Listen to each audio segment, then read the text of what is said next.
wheel loader cat 950G C7 engine. Primary problem, it was overheating. Removing the head cylinder, we did not rush. We just tried to make an inspection because the gasket, it was on very bad condition.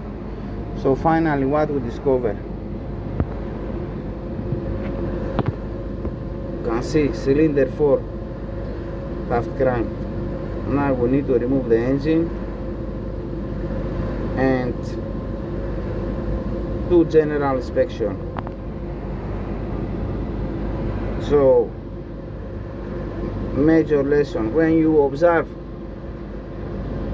abnormal things, try to go to deeper inspection to see what can affect other components on the engine.